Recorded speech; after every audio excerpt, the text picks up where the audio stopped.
Kara, do you have any news for us?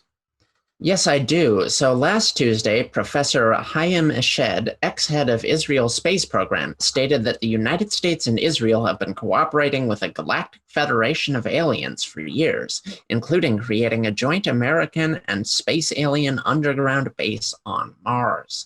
According to him, Donald Trump was on the verge of revealing the existence of these aliens, but the Galactic Federation stopped him from doing so because humanity needed to, quote, evolve and reach a stage where they will understand what space and spaceships are. Eshed revealed this information in an interview promoting his new book, saying that he has decided to disclose now because viewpoints around UFOs are changing. Eshed was head of the Israeli space program for 30 years and is a 3-time recipient of the Israeli Security Award. New evidence suggests that less than 1 billion years ago, Venus may have been a habitable planet with temperatures similar to Earth, oceans, rain, snow, and possibly life. It is now believed that an intense period of extreme supervolcanic activity over the course of many thousands of years could have belched large amounts of carbon into the atmosphere, causing a runaway greenhouse effect. This new theory comes from analysis of the surface of Venus, which found landforms nearly identical to river valleys on Earth. And finally, in weird news from the primordial abyss that is our distant past, a new species of dinosaur was just discovered with both a furry mane and weird rod-like projections coming off its shoulders, made from keratin, the same material that makes up our bones and hair, and nearly a foot long. Also, scientists think they discovered a new species of beaked whale. It was a busy week for science. Back to you, Chauncey. All right, this is Israeli guy. What was his name? Chaim Eshed. Yeah, I'm not quite sure if his last name is said Eshed. I wasn't able to find anyone saying it, but it's spelled Eshed, so it seems like it should be. Right. Like, I think of Donald Trump as being a unwavering guy who's going to do whatever he wants to do. So you're saying the most unrealistic aspect of the story is that the Galactic Federation could possibly stop Donald Trump from disclosing if he wanted to. Right. Like, how difficult of a guy would Chaim have to be for them to talk Donald Trump out of giving this up? But Chaim's just all, well, I'm going to do it then because... Oh, no. Well, he didn't do it. He said the aliens talked Donald Trump out of it. Yeah, but they obviously didn't talk Chaim out of it. No, well, okay, yeah, I see what you mean. You know, how crotchety and steadfast in his absolutism would this guy have to be? But, you know, when I first heard this story, you know, I didn't research it. I knew it'd come from you. You know, how credible is this guy? Did this guy really hold the offices that he said that he held? It's like, oh, absolutely. Yeah, I mean, this is a little ageist of me, but how old is he? I don't actually know. He's definitely retirement age, late 70s, 80s. All right. Yeah. I don't know. I'm often back and forth on these because it's like, did he lose his crap and just start coming up with bonkers nonsense for retirement so he could leave something to his kids? Or is he really putting this out there? You know, it's always shocking for me when it comes from higher up people. You know, like we've talked before, when it's an Air Force pilot or some sort of military pilot, or even a general. There have been a couple of those. Yeah, or even a civilian pilot. You know, we tend to be, well, this person's pretty well educated. They're doing their stuff. Mm-hmm. You know, it's like, you know, and then so here we are now with the upper echelons of people who normally, I guess this deal with Trump has shown us that it doesn't take a massive amount of responsibility to get into these upper echelons, but I assume that it does, you know, that this is a one-off that. And he was in charge of 30 years. Here's my take. For one, the Israeli space program is not NASA. I mean, I'm not saying that to discredit it totally or anything. Like, it's a space program, but Sir, here in I the have United met NASA, and you are not NASA. Right? well, in the United States, we have because of our history with the moon landings and stuff, we have a very across the political spectrum, like NASA can do no wrong. Like, they're one of the most trusted institutions ever. Mm-hmm. Elsewhere in the world, it's just like, okay, it's another government institution. So I see. You do occasionally find crackpots at the highest levels of these things, but I don't want to just dismiss him out of hand. What I have trouble with is he's disclosing this stuff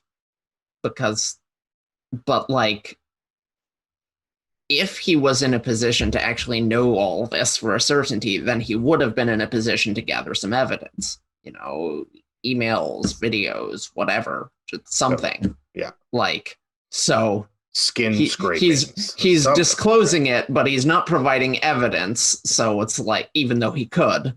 Right. And that to me makes it very difficult to believe, no matter who he is. Yeah. But I think this is a men who stare at goats situation where the story of the men who stare at goats was not, oh my gosh, the US had a psychic program. There are psychics. The story is, oh my gosh, the US military leadership was mostly crazy people. Right. Yeah, maybe. And I think that's exactly what's happening here. Maybe next week we should get William Pullen on for 10 or so minutes and find out what he thinks about it. Maybe something new. Yeah. As far as Venus, I've been saying for years that it was highly possible that there could have been life on Venus. True. Not that I'm in any way a scientist, but I mean, it just looked obvious. They have they're in the Goldilocks zone. They're all this stuff. And the only thing that went wrong with their planet was their planet. So, yeah, I mean, I find that to be. I'm surprised they haven't talked about this before. Yeah, it makes sense. And this isn't like 100% certainty level confirmation or anything. No, this of course is, not. Yeah. This is just one thing. But I, as far as I know, scientists have been talking about the possibility for a while, because if you took all the carbon out of the atmosphere on Venus, it'd be a pretty nice place. Also, there's an awful lot of sulfur, but like, if the life evolved to deal with that, it could probably deal with it. Mm-hmm. So, I mean, the sulfuric acid, it would be pretty touchy for us. There's probably too much sulfur in the atmosphere for us, but that doesn't mean any life couldn't have formed. Right. So, to me, things like this make the Fermi paradox just even worse. Like, if we have planets in our own solar system that could have had life, where are all the little green men, Right, like 3 planets. Yeah, 3 planets in our solar system that could have had life, not even counting all the moons and stuff that probably have liquid water under the ice. Right, including Pluto. And then, the hundreds and hundreds of exoplanets we've discovered, with more every month. Right. That could be habitable. Like, where is everyone? Right. It's so weird. A couple months back, they did the flyby and they said, because we often target the Goldilocks zone and stuff like that. And when they flew by Pluto, they said that there was probably liquid water under the ice surface because the whatever it is, the tidal,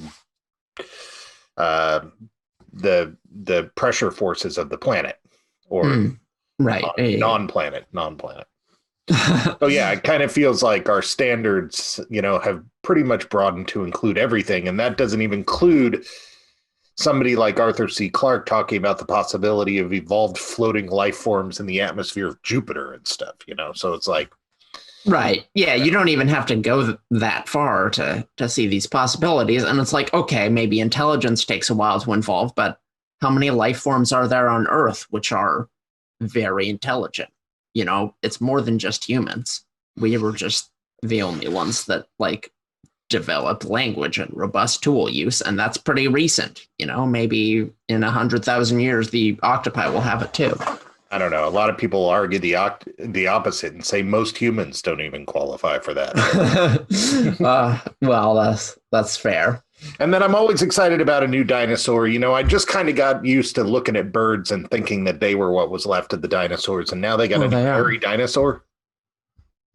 Yeah, I mean, these days they're realizing a lot of these dinosaurs probably had like fur and feathers and stuff. So the artist's interpretation of this thing is wild because it's like 50 centimeters tall. I don't know how many feet that is exactly.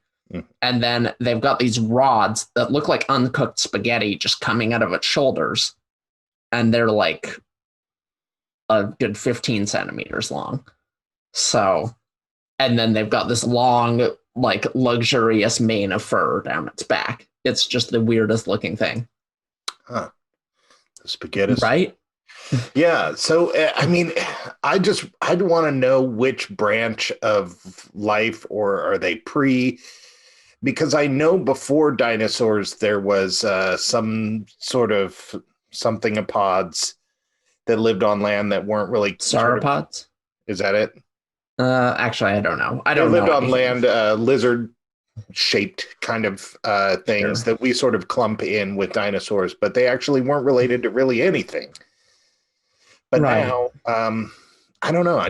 This is one of those things that I just want to know, and I hope I know before I go to the great beyond, because I find it incredibly fascinating. How could these things have lived and evolved and then died off in a mere 6,000 years? It's really amazing. I mean, they died off in about an hour. I was making a biblical joke. Oh, I get it.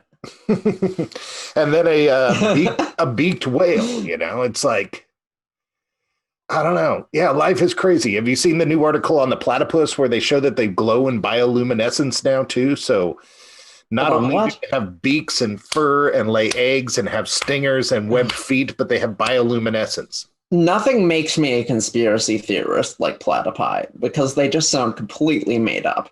Totally. It's a big old guinea pig with beady little eyes and a duck bill and poison spurs, and it lays eggs and it glows in the dark, and who knows, it probably speaks French. Right, totally. Yeah, just right. Crazy. Can't trust anything that speaks French, Yeah, I mean, just every few years they add another ability to the platypus, which is already overpowered. Right.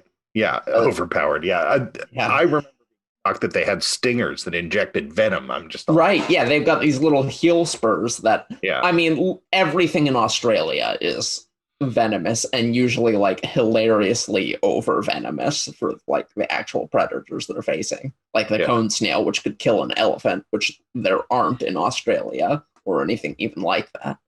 Right. It's like, what is it trying to kill? Apparently, platypus. They're fighting off the platypus. I guess, yeah. Actually, this would be interesting. You know how, when you go back and you look through the fossil records, they're just all, the giant sloth that's like a story tall and it's huge and moves real slow, right? Uh-huh. I wonder if there's a prehistoric platypus. Oh, gosh. There can't have been, because that kind of thing would not have gone extinct. It would still be out there lurking. Ruling like...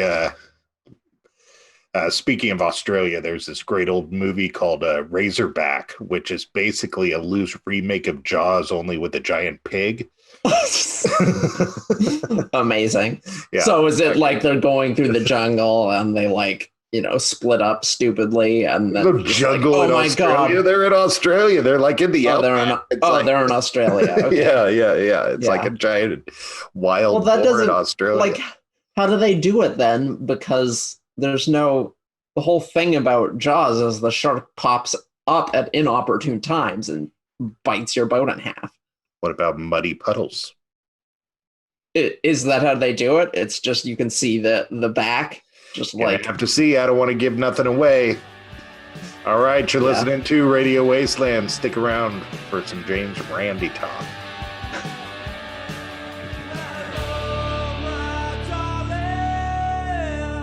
Welcome